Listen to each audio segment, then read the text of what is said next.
Welcome back to the Whitley Consultancy podcast. Today we have a very special guest, Mr. Paul Robinson, most people know him by Robbo. What I'd like you to do is make sure you do like and subscribe to the video right at the very start, and we're going to get into it straight away. So, in regards to what we and Sean asked most of our guests is, what would you say is your it factor that got you to the level that you played at? And what I mean by that is, often you'll see a kid playing in the park or an academy level and people say, oh, he's got it. So what do you think your it factor was? I like to play, when I played with a lot of disguise. I was never very quick, so I kind of had to come up with different ways to beat defenders. Okay. So I would always try and shift it onto one foot or the other, look to shoot, look to cross, look to pass, and then kind of reverse it back. And I think over the years I've almost kind of perfected that fake chop to give myself a little bit of time and maybe get a yard for another shot or another pass. So. But I think as well, to appreciate that, you have to understand and be able to create space. Yeah. Got to be able to find the space first, but because I wasn't very quick, defenders would come over quick, and then I needed that. I needed something else to get another yard of space, so that was kind of what I had to use, really. And was that something that you think come naturally to you, or something you developed over time? Probably developed over time. I've always kind of played with a bit of skill, just from even when I was younger, but it's something that worked and kept working, so I just kept on doing it and it kept on coming up. So. And what we'll do is we're going to go right back to the very start and look at what you feel got you into football, what was your first experience of football, and also what was your first memory of football? Wow. First memory was probably just playing in the back garden with my dad, or going around the field with my dad, just passing it and moving it. He was very big on the weight of the pass. I remember him saying that, so there was a hill, so I used to have to kick the ball up the hill and then I would have a walk and it would have to meet us when I walked, and he was dead big on that. So that was probably my earliest memories, definitely. And what would you say was your earliest memories in regards to watching football? My dad taking us to watch Newcastle in the Anglo-Italian Cup. Right. Remember that? Yeah. And we went to watch they played an Italian team. I can't remember who it was, but they won 4-0. David Kelly got a hat-trick. Okay. And there was a big, massive scuffle between both benches. Wow. Kicking off, and I'm like, whoa, this is mad. And I remember giving it one of them. I kind of looked around to see my dad at that, and then I give it like one of them on the side. I was like the big man and all that. So that's something that I'll never ever forget. And then as you get older, you start going to more matches and stuff. And would that be the start of Keegan's era? I think that was Ozzy Ardealers, but then obviously Keegan came in and it erupted, and I was already getting into football anyway. But then having this Kevin Keegan thing was absolutely incredible. And then my son's 10 now, and I almost feel sorry for him in a way. He's having to watch Newcastle now. Yeah. I grew up and then 5 Keegan. I think I was 8, 9, 10, 11, 13, and we had Kevin Keegan, and we would go for the league. We were signing all these amazing players. It was like the most unbelievable time as a kid. I think it's something that, especially us two, can appreciate massively. Sean's a Man United fan, so he probably does appreciate him. I appreciate him. What I'd give for a season like Man U's now. Yeah. But we're going to, later on, we're going to come on to that. We're both going to go through, and even Sean, if our greatest Newcastle 11s from the Keegan era onwards, and that'll be interesting to see how similar they are. So you started off by going to the football with your dad, sounds like he had a massive influence on you. When did you start playing for a team? Tranmere Juniors. We're a local team to me. There was a session on through the school on a Friday in the barn at Astley High School. Yeah. Okay. So I signed up for that dead quickly, and I was just going there every Friday. And Friday 5 till 6 was like my whole universe. 5 till 6 in the barn at Astley. It was amazing. Best time ever. Amazing. So just once a week? Once a week then, just on that Friday, and then I would spend time in the garden with my little brother. But football wasn't as big as it was now. I think most grassroots clubs had one team per age group. We look at it now, there's like 8 teams per age group. It's so much more accessible now, football. So it was the Friday nights that led to Tranmere Juniors and playing there. Okay. And there wasn't even that many grassroots teams. If you consider how many grassroots teams are there, and in regards to now, the amount of clubs that are competitive and the access players have got, and that's not only just for how many they have in each age group. Yeah. So you went on to Tranmere Juniors, yeah? Tranmere Juniors. And how long did you play for them? Was there till I was 8, and then I got scouted for Newcastle at the same time, but it wasn't like it was now. You would go to training once a week at Newcastle, play games in the holidays, and then I think it was 13, under 13s, I went full time at Newcastle, so that was 3 times a week, game on a Sunday. Okay. But it was Tranmere Juniors up until then, great times. And what was your experience like when you went into Newcastle at 13? Good, really good. It obviously had built up through the years, so when you're young, you get your free kit and all that, and it's like unbelievable, like, whoa, this is amazing, and playing with more good players. That helps you kind of grow. And you go in and you play in regular games, and it just becomes a regular thing from there. Who would you say was the standout player in your age group or around your age group? I played with a few. Peter Ramage was different class. Attitude was always going to set Ramage apart. He was incredible. He was great on the ball, great defender, but his attitude was unbelievable. Nicest man you'll ever meet. And Chops as well. Michael Chopra was absolutely next level. Like, even at 13, 12, 13, he knew he was going to play for the first team. He was absolutely, he could finish, he was quick, he was really aggressive as well. He would never give defenders a minute's notice. And for the school later on, it was year 10 or 11, we played a cup final. My school played his school, Gosford High, and county cup final, and we got beat 5-0. He scored all 5. Wow. He was on he could have went anywhere in the country, anywhere. He was brilliant. Yes, I've spoken to Sean quite a bit about Michael Chopper. And he was, for me, because me and Paul are the same age, the standout player of our generation. Everybody spoke about him. He was breaking goal scoring records at every youth stage. And to see what happened when he transitioned into the first team, do you think there's any particular reason why he didn't get to the... Well, he played in the Premier League, he scored in the Premier League, so he didn't get to the very top. It's probably a little bit unfair, but for when you think that people are touting him as the next Alan Shearer, he never really quite reached that pinnacle. I think when you're that age, you need a run. You need 10, 15 games where you're just going to play. I think coming on and split and starts, and he didn't really get that run, and he wanted to play football after that. I think if he had had that run, but then you look at the time he was there, it was Bobby Robson era, so it was Champions League, it was UEFA Cups, Craig Bellamy, Clivert, people like that in front of him, so he probably played in the wrong era to get that run of games, but he was some talent. Even if he was 2 or 3 years older, or say someone like Shola wasn't around, he maybe would have got the same opportunities that Shola got. Possibly, yeah. I mean, Shola's another one who did really well. I know he gets a lot of stick, but this is a guy who's played for Newcastle United, scored in the Champions League, scored in the Premier League. He's had a fantastic career for me. And he's the nicest bloke ever. Oh, unbelievable. Yeah, because even when Chops went from Newcastle and went to Cardiff, he had a phenomenal season. He was excellent. He was probably an excellent championship striker who did okay in the Premier League, but I mean, he's talking about okay in the Premier League. What would it give to be okay in the Premier League? I think there's 2 players that have kind of taken a similar pathway with Ivan Toney and Adam Armstrong. And they're tearing it up in the Championship. Do you think they'll be able to cut the mustard in the Premier League? Yeah, definitely. Ivan Toney looks built for it, physically, athletic-wise. I think he looks a real handful. And Adams with his movement, getting across people, get a little fox in the box. Both, I think, will be both on Premier League clubs. They're both great finishers as well. Fantastic finishers, whoever that is, really good. And another guy who was spoken to, he's speaking about him the other day, and was speaking to Reece from Blythe Spartans, is Cal Roberts. And he seems to be tearing it up for Notts County, and I don't think there's any reason why he couldn't start going back to the divisions. Definitely a football league player in there somewhere. He's got great feet. Plays on the right but cuts in. Fantastic feet, and he's got that little curled finish with his left foot. He's a top player. Definitely. So then your journey in Newcastle at 16, what was the options? The option was just played till under 15, and then you obviously get a decision made on you. And I got released at 16. Under 16, so I didn't get the scholarship. So I was released. So I had options to go to clubs on trial. I went to Darlington, went to Nottingham Forest, and then I went to Tranmere. I had options to go. It was Nottingham Forest, Charlton, and a few others. So I did have options, but I went to Tranmere and I just loved it. There's something about the vibe of the place, and I just loved it straight away. I just said, I want to go here. So I didn't even go to the other places. I just felt something, it just felt right, and I liked the lads. They were good with us, so I just went with that. It was good. How did you feel at the moment when you was released? Yeah, it was tough. It was really tough, to be honest. Even then, I was quite switched on to the fact that playing for Newcastle United's first team is like small chance, man. So I was quite switched on to that, and I'd always had it in my mind, what would it be like to go to like a lower league club and try and get in that way? But then when the decision's made for you at the same time, you're like, whoa, it was a bit of a shock. But yeah, it's tough. You've got to go to school the next day and tell your mates. I've been released and stuff like that. But I started playing for Crampton Juniors again and just kind of turned it around a little bit. Just found the love again after a tough time, and you're only so young as well.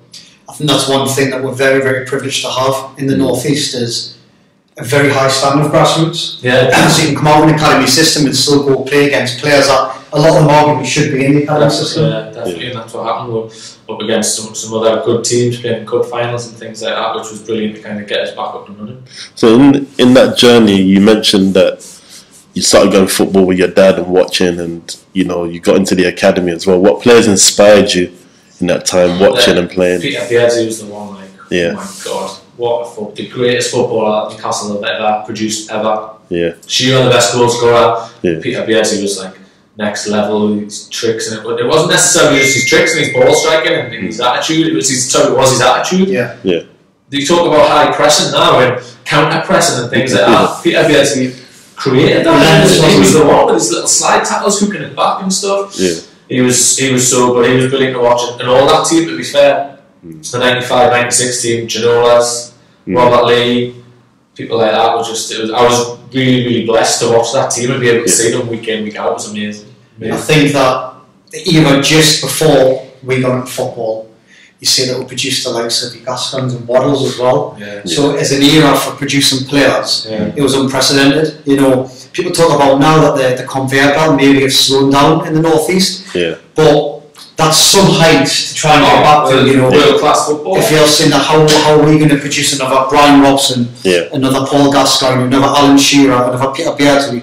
You're talking about some of the best players of a generation. Even going back to Bobby Charlton. My first kind of experience with football was around, I didn't really know anything about Italia 90. I would have been 7 around Italia 90. Yeah. And then obviously Gazamania came in, and I was full member of the Gazamania club. Yeah. He was just incredible, and just wanted to be him. Everything that I did, I wanted to be him. I played a game for Crompton Juniors once against a team from Middlesbrough. And then the clubhouse after one of the times was like, "Oh, that number 8 is just like Gascoigne." And that was me, and I was like, it was the greatest thing anyone's ever said. Oh, Gaz, that's amazing. You know what's funny about that? I'm not from Newcastle, but in London, my mum will go down the market and there was all these Gaza printed t-shirts and we'll be wearing them in primary school on the playground and just pretending to be him. It went mental. Gaz, I mean, it's still it is now. I think Gascoigne was the first player in my lifetime that transcended football.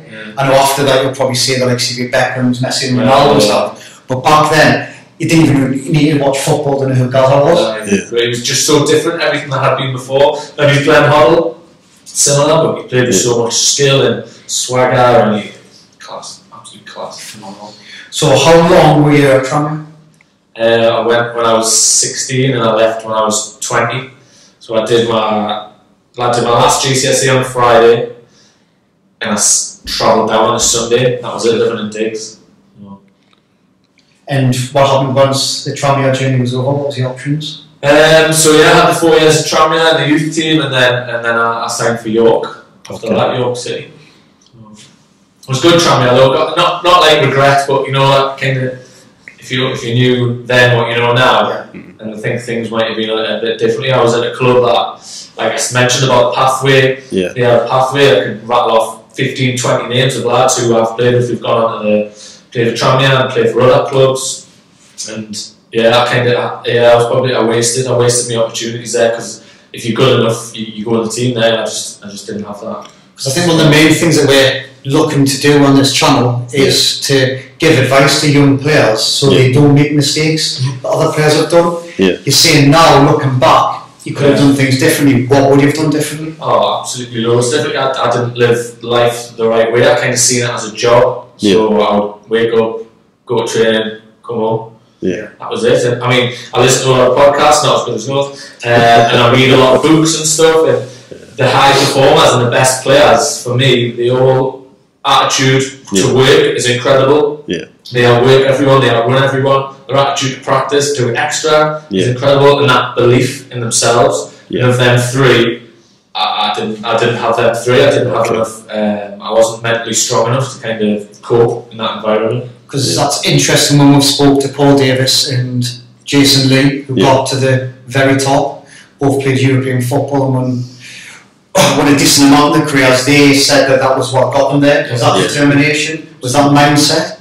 And when you spoke about other podcasts, I think a lot of people have seen the High Performance podcast, and especially when you listen to somebody like Frank Lampard. It is that mindset. I think that separates. I think ability gets you so far, and then that mindset is something that's huge. And you see a lot of people that potentially could have played at a much higher level. And mindset stops it. You know, some of the main Sean have spoken about is there's players playing non-league football now that technically have the same ability as lots of players in the Premier League. Definitely. But because of the mindset, they can't do it on a consistent basis. I was totally that guy. Had ability, could score goals with both feet, could do bits of magic, but it was that mentality, and I just didn't have it. A lot of the times when I knew there was big games, not big games in the game, but a big game for me, I would almost go into it like scared, and in playing in fear because I knew I wanted it so much. Because I wanted it so much, I was thinking too much about it. And the best games I've had in my career have been games where you just turn up and you just play. You don't think about all the rubbish that goes on outside. You just concentrate what's in front of you. The ball, you just control it and you do whatever comes. You just treat it like another game. Just exactly. But I have games where the ball's coming to us and in my head I'm going, keep it, don't give it away, don't give it away, don't give it away. There's a ball coming laid back for a shot, you're like, don't miss. Like, you've got no chance of that's your mentality. But I don't know how you train that. I don't know how I could have improved that, because then, I mean, I was a kid, 16, 17, 18-year-old kid, and living away from home, and it's tough. It's tough to develop that and to kind of realise that. It's only when I look back kind of now that you realise that. I mean, I was nowhere near strong enough. I've played with players who possibly didn't have as much ability, but their mentality was up there. So you would take talent there and mentality up there. I was the other way around. But that mentality is one, for me, the reason you see players in non-league, like you mentioned, and we've all done it, like, how's he playing non-league? You should be playing for this. And it will be 9 times out of 10, they're not strong enough and switched on enough in their head, nowhere near. So where did that pressure come from, not wanting to give the ball away? Was it from the coach? Just be myself. No, I was totally myself. I mean, a lot of people come out of football and they've got excuses for this, that, and the other. You know, the excuse on me is me, myself. I put a lot of pressure on myself because I wanted to be a professional footballer so bad, but I didn't know how to channel or filter that negativity and that rubbish and get rid of it and just play the game, because I would have reserve games and training where I would do loads of good stuff, but then when it mattered and when I knew eyes were on us and just go on then, play well, go on then, it just didn't happen, and I would kind of choke for want of a better word, and it's tough looking back. And it was only really when I started playing for Whitley Bay that I just felt a bit freer and just did alright.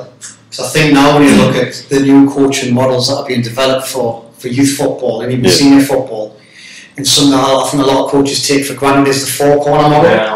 And you see that there's a reason why there's a social and psychological part to it. And I think a lot of people dismiss it, thinking it's just jargon and they're alright, they're fine, but the psychological barriers in football, and we all coach as well. You know, we're all fortunate to have coached players of a very high calibre, and we see it. We have players in the academy system that in training are the best player. Once they play a competitive game on a Sunday, they can't do it, and for some reason or another, we see glimpses still. You know, they still have got huge amounts of ability, but they can't transfer it into games. It's challenging that, and like you say, that four-corner model. So technically, could play, good with both feet, skill, blah blah blah. Physically, I could have done better, but that's something that I should have took upon myself to get faster and get stronger. Tactically, know the game, had a football break, but that psychological one, and that it's not even something. It's like resilience and being able to deal with setbacks and being able to deal with someone saying, "Well, you're not good enough." If someone had said something to me negative, I didn't have that attitude. I was going, "Right, I'm going to prove him wrong." I'm going to go out, I'm going to prove him wrong. I'd be like, "Oh, it's probably nice." Do you know what I mean? I didn't have that nasty attitude to go prove people wrong. And if you haven't got that mentality, you can have as much ability in the world, you've got no chance. I think mindset's it's a huge part of the game, probably underappreciated. You know, we talk about the top players that say that they still get nervous, but they use the nerves. Where I think other people, the nerves overwhelm them, and then it becomes a factor of their overthinking rather than just playing naturally. Thinking in football, it's like the enemy. You just need to play off the cuff, and like I said, all my best games have just been where I've come off the cuff or I've done something, and after the game, someone will go, "Oh, that was good." I'm just like, I can't even remember. You're just in a zone, you're just in a place, in a good place. I think as well, that's why so many street players are thriving, because in London as well, if you're not good enough, you can't even get on the pitch. You get you're not allowed in that cage. So you've got to become competent and confident enough before stepping on the field. So it's like, I'm trying to encourage this. We've got one near us, and I'm like, go get play against the big heart. Go get 60, go play against it. And there's not many cages, and areas for kids to play in the North East. But it's no surprise that places like London are getting these players who are brilliant on the ball because they play in such tight spaces. There's loads of players on the pitch that can handle the ball. So then you say that you're in York, but the first time you felt that you could really express yourself and be comfortable was at Whitley Bay. Yeah, Whitley Bay. York was similar, to be fair, similar to Tranmere. York was a good club. It was a good time in my career, and I started really well. And I scored on my home debut, scored a good goal. So I was flying. It was a funny club that the manager had been through a few managers. Okay. But off the pitch, I wasn't living me like I wasn't having the right attitude at all. I was a million miles away because I'd been away from home for so long. I'd been away from my friends, my family. Felt like I missed out on a lot. So then you come home, commuting to York, which is about an hour and 15, and I was out on a Saturday, Sunday club on a Sunday, sometimes on a Monday, and just I look back now and I'm just like, what you doing? Because again, I was given an opportunity. I was in the first team, playing regularly, did okay, but at that point I should have been really striving to improve and to get better and be the man in the team and get my name out and potentially get back up. But I didn't. I came home and I just kind of sunk back into old ways with my friends. Not that I was doing anything bad or anything like that, but you can't live your life like that. If you want to be a footballer, that's exactly what I was doing. So how old were you when you eventually came back to the North East? To York, I was 20 when I came back, so I had 4 years at Tranmere, came back, and then just fell into them ways with friends, like living my life like they were living theirs. They had 9 to 5 jobs, and I just fell into that. Oh, geez, it's good crack. And my dad pulled us once. He said, "You're drinking too much, you're a professional footballer." I was like, "The Iron Dad, don't worry about it, I'll be fine." Which is what I say, but I'll be fine. But before you know it, it catches up with you. Massively catches up with you. So then your story and your journey took you back to the North East in regards to playing at Whitley Bay, which was a hugely successful time.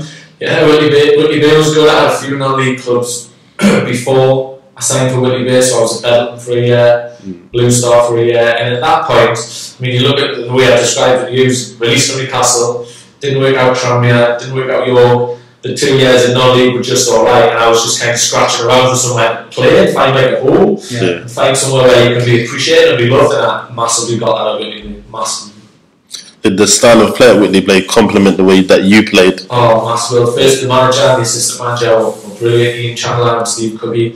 I kind of came in for all my faults as an attacking midfield player. You know, I don't head, don't tackle. Some will say I don't run, I move. But for all their faults, they trusted me on the pitch to go out and make mistakes and try and play through balls and stuff like that. And they were absolutely brilliant for us. We played a really attacking formation. We played 3 at the back, 2 wing backs, but were really wingers.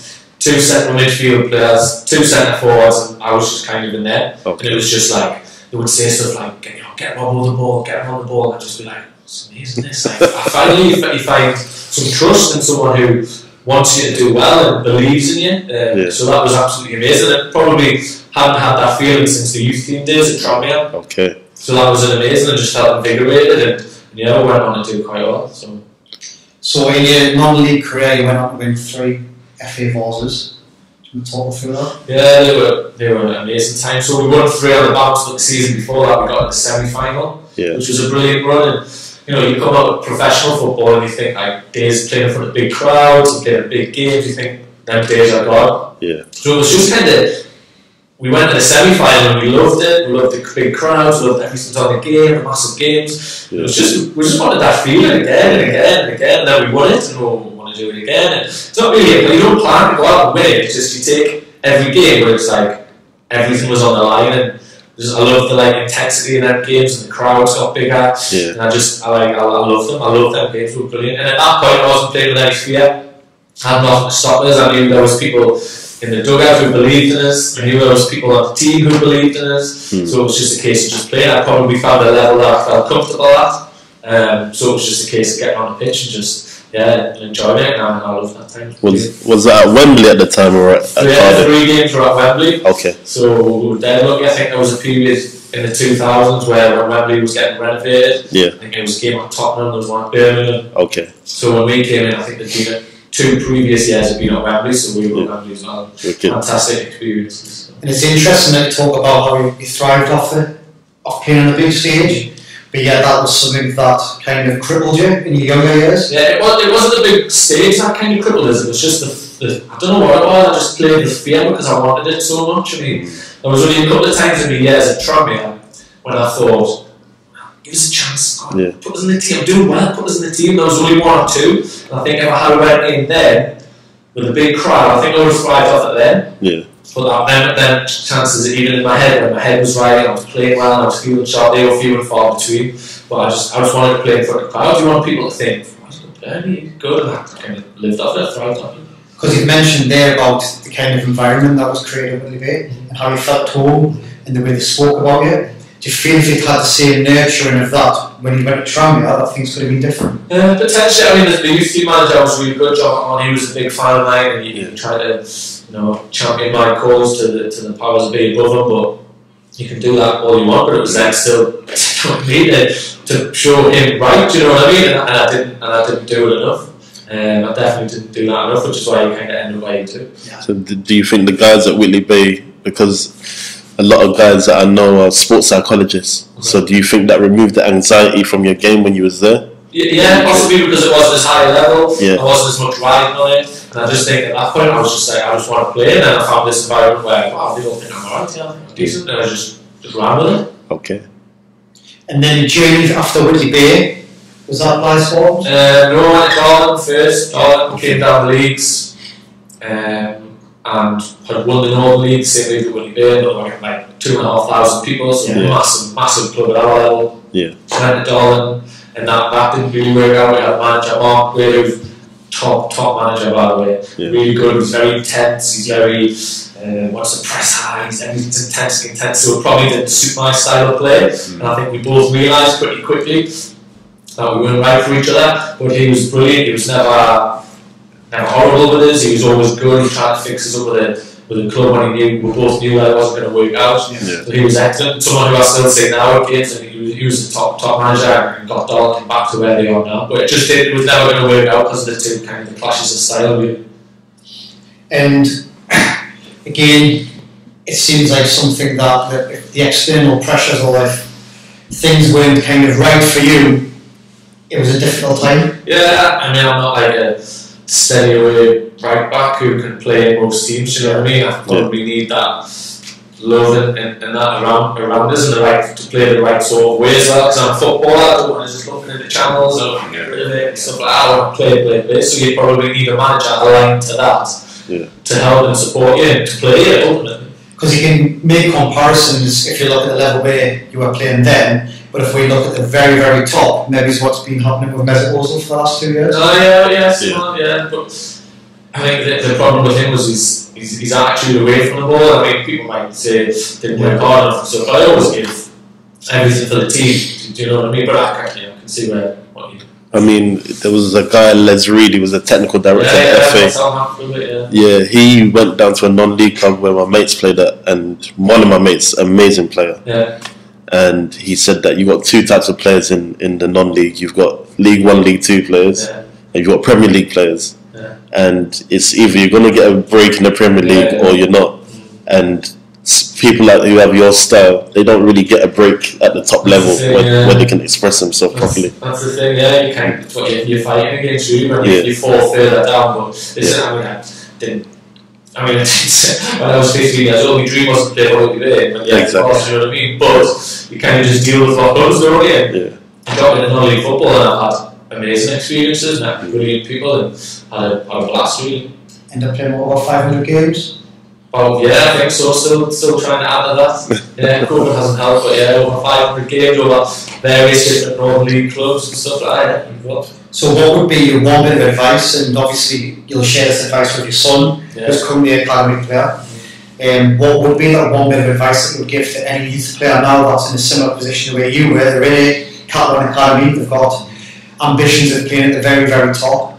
I think it would be the three that I mentioned before. I know you said for one, but you've got to be the hardest worker. You've got to have that belief In practice, man, practice. Yeah. Practice. It sounds so simple, but practice. It's like the more you kick the football, the better it's going to be. Do you know what I mean? You only have to look at people like Lampard. The stories of Lampard, midfield player. He's what, the top 10 Premier League, but he practiced them shots every single day. So it's no surprise that he comes onto the pitch and he takes a touch and he puts it in the bottom corner, like you've seen so many times. They would undoubtedly be the three. Undoubtedly. I think as well, you've got to be humbled by the position that you're in. One story that I always find any youth player could take great note of is the way Rooney won when he made his debut for Everton against, well, was his debut, I think it was one of his first few games against Arsenal, and he scored, and straight after the game he went back home and played with his mates in the park. Because he was so hungry for that, for the actual the football adrenaline, not everything else that comes just not and that as well. There's lots of Instagram footballers. You see it now, you've seen players, oh God, just let your footy do the talking, man. Don't try and talk it up, just let your footy do the talking. But it seems to be the way of the world at the minute, social media. Similar stories with Ravel as well. They're just hungry to play. Oh wow, yeah, love football. Love watching this. Amazing. So what we'll move on to now is bring insight into your career going through from academy football, professional football to non-league. Is we're now going to move on and discuss the topic of which is one of your favourites, and that's Newcastle United in the 90s. So the first thing we're going to do is we're all going to go through our Dream 11 Newcastle team from the Keegan era onwards. Now, I'd imagine your team's going to be predominantly Kevin Keegan, but you know, we've all got. You got a bit of curly hair, haven't you? So what we'll start with is we'll all go with our goalkeepers. So, Paul, I'll let you go first. Pavel, check. Has to be. Iconic figure at Newcastle United. Iconic figure. I love him. Obviously, it's such a shame that he's no longer here, but he was the one that, when they won the Division 1, took the Pavel as a joy. So, like I say, these have made lasting impressions on me. I think I was 8, 9 years old then. Probably, when he had the man keeper strips and stuff like that. He was a good goalkeeper as well, very good goalkeeper. So came back for a second stint, didn't he, as well? Yeah, he went back. Yeah, he went back. You've won the I've got him as well, same. There you go. Well, I'm going to say is I went for Shagan. I understand the nostalgic part of Pavel Srnicek, and I think he's got a place in everybody's heart. But I do believe that Shagan was a better goalkeeper. Probably, yeah. Shot stopping's amazing. And Shagan was our goalkeeper, and also a special time for me, which is the Bobby Robson era. You know, he was there from when we won the Champions League with Kenny Dalglish. He was there on the Champions League with Bobby Robson, predominantly the whole of the Shearer era. So Shea Given will be the one for me. Yeah, talking about that, say again, Sunderland. Phillips whipped it in the top corner, and you think, oh, I should pull it out. But yeah, really good goalkeeper. Excellent. Have you went with back four? Yeah, John Hall back four. Well, you will go because I went for a back three. If you want to go with back four. Back four, I can't decide over Warren Barton and Steve Watson. I just can't pull them apart, so I've gone for them two. Someone else will make that decision. Yeah, I've decided already. Barton was good when he came in, the floppy hair. A lot of mine are like nostalgic ones. He came in, he was floppy hair, he was excellent, he was a big signing. But he struggled, his form dipped towards the end of that 95, 96 season, and Steve Watson come in and he was Mr. Business, he was brilliant, Geordie lad. So it would be out there two for that. Then I've got Darren Peacock, Field out there. John Beresford at left back, which is pretty much just that 95-96 back four. I'm just hogging the 95-96 but it was the most incredible team, so I'm just going with them. I really forgot about Peacock. He's a top player, man. Well, that goal against Man United as well. He was probably in that 95-96 defender. Even out there, with like, he was a footballer defender. Peacock probably the only out-and-out defender, but You can go yours? Mine's just more about ability. For anything, so but it's a strong back four. Right back, I'm going with Steve Watson. Nice. I just love him. He's just the most skillful player, underrated player. Like how he didn't play for England. He could have been like England's number one right back for me. Amazing player. This one you won't agree with. Ronnie Johnson centre half. Man U. You gotta have a bit of Man U blood in there. Philippe Albert, That chip, it destroyed my life, by the way. 5-0. That was the most. Yeah. Oh, really? Oh, yeah, that was incredible. Absolutely incredible. That was the height of my hatred for Newcastle at the time. And then Stuart Pearce at left back. I couldn't think of one. But obviously, top player for England. Well, I went with about 3. Complete mix of eras. So one which a lot of people might question my point there, went with College as a right side centre back. I've went with Jonathan Woodgate as a central centre back and Philippe as a left side centre back. Strong. Because I feel that not only is it a quick, versatile defence, all 3 of them are good on the ball. And I think Woodgate's probably the best. With what's in front of them, you know, we're going to need it. Woodgate's the class. Yeah. He's the best centre back I've ever seen play for Newcastle. I've only ever seen him play one bad game. And it's probably not fair to say it was a bad game. It was when we played Marseille in Drogba was like I was in the crowd with my dad to watch that, and then after the game, my dad saying I've never seen a player like him before. I think for me, like, it was no coincidence Real Madrid bought him. He's just amazing footballer, and he was like the perfect balance between Rio and Sol Campbell. We had the strength and the aerial ability, but also good on his feet. Probably, I think it was probably the best era for centre backs, not just in England, but I think in world football. And if you consider that Ledley King and Woodgate were constantly injured, what would have the England squad looked like? Because they had Sol Campbell, John Terry, Rio Ferdinand, Carragher, and then you've got Ledley King and Woodgate on top of that. I don't think there's a centre back now that's as good as any of them. And I think a lot of people like to say, oh, look at Van Dijk is Van Dijk that. Yes, Van Dijk is phenomenal compared to what's out there now. I think if you put him in that era, I don't think he's at the level of them. I think possibly he's probably just ahead of Carragher. But I don't think he's as good as your Ferdinands, your Terrys, your Ledley Kings. But you got to remember that Adams and Gillen were still playing at that time as well. So Then midfield, you want to go your? Again, 5, 6, so I've gone Batty. No, I've gone Gillespie, Ginola, Rodley, and I've gone David Batty or Lee Clark. Another one that I can't decide.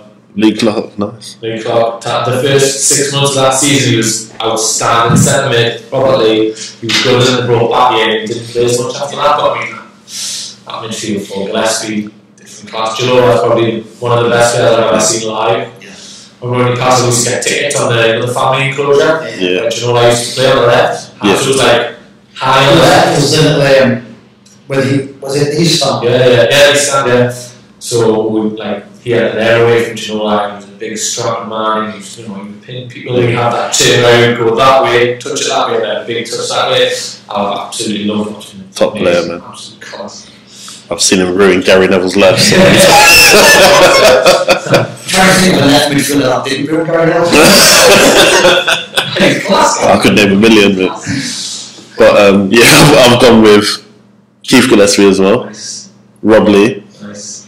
Gary Speed. Yeah, Gary Speed. Solid, mate. Solid. This will surprise you, but I'd say name a better player. John Barnes. Oh, wow. He scored against Barcelona in the Champions League for Newcastle, mate. Oh, he did? Yeah, come on. Champions League. For people that knows away from here, they'll be massively surprised that Keith Gillespie isn't in mine. Because I was obsessed with Melody. But with the forwards that I've got, I felt like Norbert Solano would be a more creative midfielder, so he's on the right. Then in central midfield, I went for Robley and Peter Bielski. Okay. And on the left wing, I went for Ginola. Yes. So it's very, very tight. Is that diamond or just all that set? It's flat. Good old Yeah. Wow. And then your front two. So one of your front two is Peter Bielski, just playing off. And then it's between Shearer and Ferdinand, but I'm not making that call, I've got no idea. Ferdinand's almost like, that 95-96 season, Bielski and Ferdinand were ridiculous. Yeah. But then obviously Shearer comes in and Shearer and Ferdinand, and you've got to find somewhere for Peter Bielski, and they shoved him out to the right. And I don't know if it's suited for me, he's better just in the middle of the pitch. Yeah. But so he has to play because he's Peter Bears, he's the greatest footballer in the club's history. But I don't know how you separate Ferdinand, because I love Ferdinand. Shearer, but Ferdinand was just, he was so good. He was brilliant that season. Ferdinand, first half of the 95-96 season, I think he was, if you look at a measure of Newcastle United strikers, there's kind of 4 parts that stand out. You've got Andy Cole, the season where he scored 42. Yeah. You've got Les Ferdinand 95-96, but particularly the first half of that season. Yeah. You've got Shearer's just full career in Newcastle United, and then you've got that 6 months of Papi Cissé. And then 4 years we were so privileged to probably see the greatest strikers in world football at the time. You know, Shearer come third in the Ballon d'Or behind George and the Brazilian Ronaldo. Well, it's not a bad company, is it? And we did take it for granted because that was the norm. That was our norm. Yeah. You know, my first love in football was Andy Cole. Yeah. And I'm not ashamed to say that I cried my eyes out on the soul. I was delighted. I was heartbroken because Gillespie went the other way. There was 2 memories at school being told by the teacher. One first memory was with son Andy Cole. Yeah. And I couldn't believe I sprinted home to check after school. And the second one, and I believe it was the same teacher, told me that Keegan's cried. And I just thought, what's going on? Getting through that time. But you're one year for your front too? Although Andy Cole's my favourite person in football, I've had to admit him, unfortunately. Because I'm just going for a feeling. Right? And the feeling was for Stina Springer. That feeling. Like, the feeling we brought to Newcastle. That 4-3 game when he's just, you know what I mean? That was just amazing. We're obsessed, like Colombia times. Yeah. Absolutely loved him, what a guy. Again, he's an iconic. Yeah, just an icon. And obviously, I was watching him in Italian football before, him and Zola up front. Unbelievable. That man there, innit? Shearer, man. Well, the reason why we're back 3 soccer in front of so we're cool sheet on So, the greatest partnership that I've ever seen in front of Newcastle United was Whitley and Cole. That season when we got promoted. It was just telepathic. Andy Cole could just, when people talk about Dennis Bergkamp and they talk about how Thierry Henry that could just make when he would find them, well, that was the Andy Cole Diarty situation. Cole knew if he created space, the ball would come to his feet, and that's why he was so successful. Then you've got the Biaz and Ferdinand partnership, so I've got that in there, and then you've got the Ferdinand Shearer partnership, so I've got that in there. And to think you've got those 3 up front with Salam and Schmidt across the there. You know, and I think that when I do all memories of Newcastle from when I was younger, we did defend. So I'm not going to defend. Don't worry. You know what? That front three is 100 goals in the season, man. You know, I didn't care about Ferdinand. He could jump for like 15 seconds and do that. And your is, I think, what people don't appreciate with Ferdinand was how fast he was. Oh, yeah. Powerful. You know, and Shearer was quick. Yeah. And I know that we probably got that thing that he had his ACL and broke his ankle for us, so we got Shearer that had to adapt a bit. But you've got Cole, Shearer and Ferdinand and all at the peak, with the dynamic centre forwards that could do everything. I was a bit biased because obviously I hated all our rivals. So I hated Shearer at Blackburn, I hated him at Newcastle. So I was like, oh, Shearer can't dribble. But then at the end of his career, he dribbled past Wes Brown and Rio Ferdinand and scored. That was the most heartbreaking moment of my life. And I thought, God, these goals, incredible. We missed like 3 full seasons. And he could cross the ball as well. Amazing. And you think he was still getting double figures and you say, and you've got Premier League players now, which I think is the same with the time. You've got Premier League players now which are working millions of pounds a year. At the peak, can score 5 a season. Well, changed a lot of football, changed a lot. 2 strikers then, get a rugby striker now as one. There's no play strikers, blue midfield there in front. Not false names, is it? Yeah, I know. It's definitely changed, but I think Harry Kane's the closest to Shearer. Yeah. It's brilliant. Definitely, I think that Harry Kane's sometimes underappreciated. Yeah. Because another one where it's hard with determination, something like what. Because when he was in the youth team at Spurs, he was getting put out on loan to So teams So it was like last year, if you had a knock, but he kind of came back. I've seen lots of videos of him training, just hitting by balls and goalkeepers. Working on refining his technique, and he's multi-millionaire, England captain, and he's still out there refining his technique and practicing, and that's the difference. Definitely. That was shooting like another club. Yeah. Imagine he's got to come in it. Imagine Man United, Man City. Imagine how good he'd be. I don't know about Man United. No, at City, you probably saw 60 goals. I think City will somewhere good on trade. Yeah, that'd be good. Yeah. I think he'll say top goal. I don't know. You know, a lot of people do compare him to Shearer, but Shearer already won the Premier League when he came to Newcastle. Yeah. So he didn't really have that on his back. He could just go to Newcastle and kind of say, you know, obviously at the time Newcastle were flying, he thought he was going to win trophies. So there's always that misconception where people say, oh, he turned down Alex Ferguson to come home to Newcastle. Well, he wouldn't have come home for the championship. Let's face it, he couldn't home because we were fighting for the top, and everybody thought it was going to be that final bit in the jigsaw, but it didn't turn out to be that way. With Shearer as well. Yeah, with Shearer, one thing you can't buy is like loyalty. Like Man U came in for him again, Real Madrid came in for him and decided to stay. You know, and I don't really compare Kane to Shearer really. He's kind of like a crossbreed between him and Sheringham. You know, he can drop in and it's really difficult to do both of those things to a high standard. So. But we'll wrap up there. Just say thank you very much for coming on. And my pleasure. It's good. It's been good. Been good to have a chat about football and have an insight of your career through football and all. Thank you very much, man. Good luck with coming back to it, and good luck next season. Thank you very much. Cheers.